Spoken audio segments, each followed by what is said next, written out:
ओम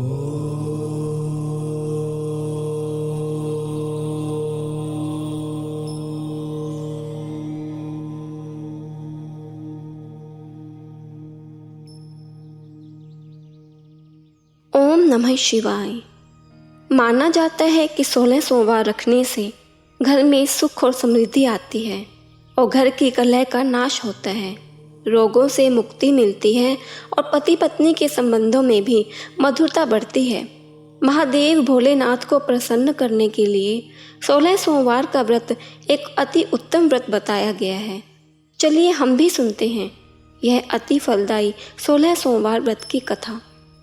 मृत्युलोक में विवाह करने की इच्छा करके एक समय श्री महादेव जी माता पार्वती के साथ पधारे। वहां वे भ्रमण करते करते अमरावती नाम की एक अति सुंदर नगरी में पहुंचे। अमरावती नगरी अमरपुरी की सदृश सब प्रकार के सुखों से परिपूर्ण थे। उसमें वहां के महाराजा द्वारा बनवाया हुआ बहुत ही सुंदर शिवजी का मंदिर था। उसमें भगवान शंकर और भगवती पार्वती के साथ निवास करने लगे। एक समय माता पार्वती ने शिव शंकर भगवान से चौसर खेलने की इच्छा प्रकट की। शिवजी ने उनकी बात को मान लिया और चौसर खेलने लगे। उसी समय उस स्थान पर मंदिर का पुजारी मंदिर में पूजा करने के लिए आया तो माता पार्वती ने उनसे पूछा कि इस चौसर में हम दोनों में से किसकी जीत होगी। ब्राह्मण ने बिना सोचे ही बोल दिया कि महादेव जी की जीत होगी। परंतु जब बाजी समाप्त हुई तो महादेव जी हार गए और देवी पार्वती की विजय हुई। अब तो पार्वती जी ब्राह्मण को झूठ बोलने के अपराध के कारण शाप देने को तैयार हुई। महादेव जी ने माता पार्वती को बहुत समझाया, परंतु माता पार्वती जी ने ब्राह्मण को कोढ़ी होने का शाप दे दिया। कुछ ही समय बाद ब्राह्मण के पूरे शरीर में कोढ़ पैदा हो गया। इस कारण पुजारी अनेक प्रकार से दुखी रहने लगा। इस तरह के कष्ट भोगते हुए बहुत दिन हो गए। एक दिन देवलोक की अप्सराएं शिवजी की पूजा करने उसी मंदिर में पधारी और पुजारी के कोढ़ के कष्ट को देख बड़े दया भाव से उससे रोगी होने का कारण पूछने लगी। तब पुजारी ने निसंकोच उनसे सब बातें कह बताई। तब वे अप्सराएं बोली कि भगवान शिवजी तुम्हारे कष्ट को दूर कर देंगे। तुम सब व्रतों में श्रेष्ठ षोडश सोमवार अथवा 16 सोमवार का व्रत करो। पुजारी अप्सराओं से हाथ जोड़कर विनम्र भाव से 16 सोमवार व्रत की विधि पूछने लगा। तब अप्सराएं बोली, जिस दिन सोमवार हो उस दिन भक्ति के साथ व्रत करें, स्वच्छ वस्त्र पहने, आधा सेर गेहूं का आटा लें, उसके 3 अंग बनाएं और घी, गुड़, दीप, नैवेद्य, पुंगी फल, बेलपत्र, जनेऊ, जोड़ा, चंदन, अक्षत, पुष्प आदि के द्वारा प्रदोष काल में भगवान शंकर का विधि से पूजन करें। तत्पश्चात उन 3 अंगों में से एक शिवजी को अर्पण करें, बाकी 2 शिवजी की प्रसादी समझकर उपस्थित जनों में बांट दें और आप भी प्रसाद लें। इस विधि से 16 सोमवार व्रत करें। तत्पश्चात 17वें सोमवार के दिन पाव से पवित्र गेहूं के आटे की बाटी बनाएं। तदनुसार घी और गुड़ मिलाकर चूरमा बनाएं और शिवजी को भोग लगाकर उपस्थित भक्तों में बांटें। पीछे आप सकुटुंब प्रसादी लें तो भगवान शिवजी की कृपा से उसके मनोरथ पूर्ण हो जाते हैं। ऐसा कहकर अप्सराएं स्वर्ग को चली गईं। ब्राह्मण ने यथाविधि 16 सोमवार व्रत किया तथा भगवान शिवजी की कृपा से रोग मुक्त होकर आनंद से रहने लगा। कुछ दिन बाद जब फिर शिवजी और पार्वती उस मंदिर में पधारे तब ब्राह्मण को निरोग देख पार्वती ने ब्राह्मण से रोग मुक्त होने का कारण पूछा तो ब्राह्मण ने 16 सोमवार व्रत कथा कह सुनाई। तब तो पार्वती जी ने अति प्रसन्न हो ब्राह्मण से व्रत की विधि पूछकर व्रत करने को तैयार हुई। व्रत करने के बाद उनकी मनोकामना पूर्ण हुई तथा उनके रूठे हुए पुत्र स्वामी कार्तिकेय स्वयं माता की आज्ञाकारी हुए। परंतु कार्तिकेय जी को अपने यह विचार परिवर्तन का रहस्य जानने की बहुत इच्छा हुई और अपने माता से बोले, हे माता जी, आपने ऐसा कौन सा उपाय किया जिससे मेरा मन आपकी ओर आकर्षित हुआ। तब पार्वती जी ने वही 16 सोमवार की कथा श्री कार्तिकेय जी को भी सुनाई। स्वामी कार्तिकेय जी बोले कि इस व्रत को मैं भी करूँगा क्योंकि मेरा प्रिय मित्र ब्राह्मण बहुत दुखी दिल से परदेश गया है। हमें उससे मिलने की बहुत इच्छा है। कार्तिकेय जी ने भी अपनी इस इच्छा को पूरा करने के लिए 16 सोमवार का व्रत किया। मित्र ने उस आकस्मिक मिलन का भेद कार्तिकेय जी से पूछा तो वे बोले, हे मित्र, हमने तुम्हारे मिलने की इच्छा के लिए बड़ी श्रद्धा से 16 सोमवार का व्रत रखा। उसी का फल मुझे यह मिला कि मुझे तुमसे मिलने का अवसर मिला। अब तो ब्राह्मण मित्र को भी अपने विवाह की बड़ी इच्छा हुई। कार्तिकेय जी से व्रत की विधि पूछी और यथाविधि व्रत किया। व्रत के प्रभाव से जब वह किसी कार्यवश विदेश गया तो वहां के राजा की लड़की का स्वयंवर था। राजा ने प्रण किया कि जिस राजकुमार के गले में सब प्रकार श्रृंगारित हथनी माला डालेगी, मैं उसी के साथ अपनी प्यारी पुत्री का विवाह कर दूंगा। शिवजी की कृपा से ब्राह्मण भी स्वयंवर देखने की इच्छा से राजसभा में एक ओर बैठ गया। नियत समय पर हथनी आई और उसने जयमाला उस ब्राह्मण के गले में डाल दी। राजा की प्रतिज्ञा के अनुसार बड़ी धूमधाम से उस कन्या का विवाह उस ब्राह्मण के साथ कर दिया और ब्राह्मण को बहुत सा धन और सम्मान देकर संतुष्ट किया। एक दिन राजकन्या ने अपने पति से प्रश्न किया, हे प्राणनाथ, आपने ऐसा कौन सा पुण्य किया जिसके प्रभाव से हथिनी ने सब राजकुमारों को छोड़कर आपका वर्ण किया? ब्राह्मण बोला, हे प्राण प्रिय, मैंने अपने मित्र कार्तिकेय जी से 16 सोमवार के व्रत की विधि पूछी और उस व्रत को बड़ी श्रद्धा से किया, जिसके प्रभाव से मुझे तुम जैसी स्वरूपवान लक्ष्मी की प्राप्ति हुई। व्रत की महिमा को सुनकर राजकन्या को बड़ा आश्चर्य हुआ और वह भी पुत्र की कामना करके व्रत करने लगी। शिव जी की दया से उसके गर्भ से एक अति सुंदर, सुशील, धर्मात्मा और विद्वान पुत्र उत्पन्न हुआ। माता पिता दोनों उस देव पुत्र को पाकर अति प्रसन्न हुए और उसका लालन पालन भली प्रकार से करने लगे। जब पुत्र समझदार हुआ तो एक दिन उसने अपनी माता से प्रश्न किया, माँ, तुमने ऐसा कौन सा तप किया जो मेरे जैसा पुत्र तुम्हारे गर्भ से उत्पन्न हुआ?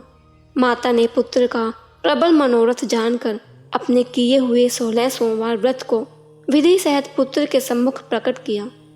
पुत्र ने ऐसे सरल व्रत को और सब तरह के मनोरथ पूर्ण करने वाला सुना तो वह भी इस व्रत को राज्याधिकार पाने की इच्छा से हर सोमवार को यथाविधि करने लगा। उसी समय एक देश के वृद्ध राजा के दूतों ने आकर उसका एक राजकन्या के लिए वर्ण किया। राजा ने अपनी पुत्री का विवाह ऐसे सर्वगुण संपन्न ब्राह्मण युवक के साथ करके बड़ा सुख प्राप्त किया।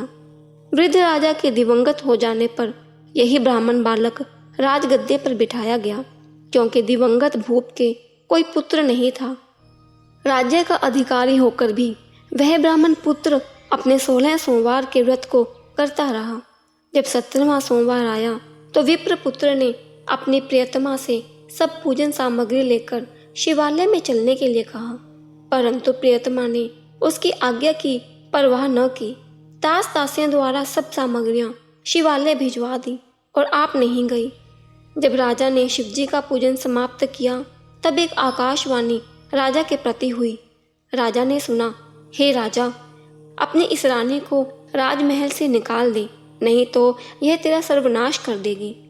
ऐसी वाणी को सुनकर राजा के आश्चर्य का ठिकाना न रहा और तत्काल ही मंत्रणा गृह में आकर अपने सभासदों को बुलाकर पूछने लगा, हे मंत्रियों, मुझे आज शिवजी की वाणी हुई है कि राजा, तू अपनी इस रानी को राजमहल से निकाल दे, नहीं तो ये तेरा सर्वनाश कर देगी। मंत्री आदि सब बड़े विस्मय और दुख में डूब गए, क्योंकि जिस कन्या के कारण राज मिला है, राजा उसी को निकालने की बात कर रहा है। यह कैसे हो सकता है? अंत में राजा ने उसे अपने यहाँ से निकाल दिया। रानी दुखी हृदय से भाग्य को कोसती हुई नगर के बाहर हुई। फटे वस्त्र पहने, भूख से दुखी, धीरे धीरे चलकर रानी एक नगर में पहुंची। वहां पर एक बुढ़िया सूत काट कर बेचने को जाती थी। रानी की करुण दशा देख बुढ़िया बोली, चल तू मेरा सूत बिकवा दे। रानी ने बुढ़िया के सिर से सूत की गठरी उतारकर अपने सिर पर रखी। थोड़ी देर बाद आंधी आई और बुढ़िया का सूत पोटली सहित उड़ गया। बेचारी बुढ़िया बहुत पछताने लगी। अब रानी एक तेली के घर गई तो तेली के सब मटके शिवजी के प्रकोप के कारण उसी समय चटक गई।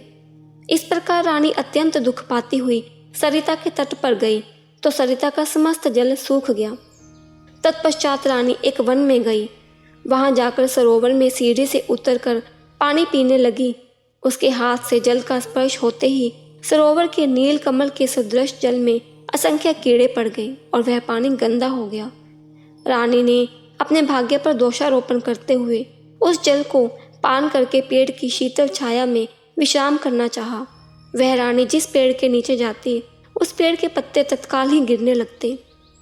वन सरोवर जल की ऐसी दशा देखकर गऊ चराते ग्वालों ने अपने गुसाई जी से, जो जंगल में स्थित मंदिर में पुजारी थे, सारी बात कह सुनाई। गुसाई जी के आदेशानुसार ग्वाले रानी को पकड़कर गुसाई के पास ले गए। रानी की मुख कांति और शरीर शोभा देख गुसाई जान गए कि यह अवश्य ही कोई विधि की गति की मारी कुलीन अबला है। ऐसा सोच पुजारी जी ने रानी से कहा, पुत्री, मैं तुमको पुत्री के समान रखूंगा। तुम मेरे आश्रम में ही रहो। मैं तुमको किसी प्रकार का कष्ट नहीं होने दूंगा। गुसाई की ऐसे वचन सुन रानी को धीरज हुआ और वह आश्रम में रहने लगी। परंतु आश्रम में रानी जो भोजन बनाती उसमें कीड़े पड़ जाते, जल भर के लाती उसमें भी कीड़े पड़ जाते।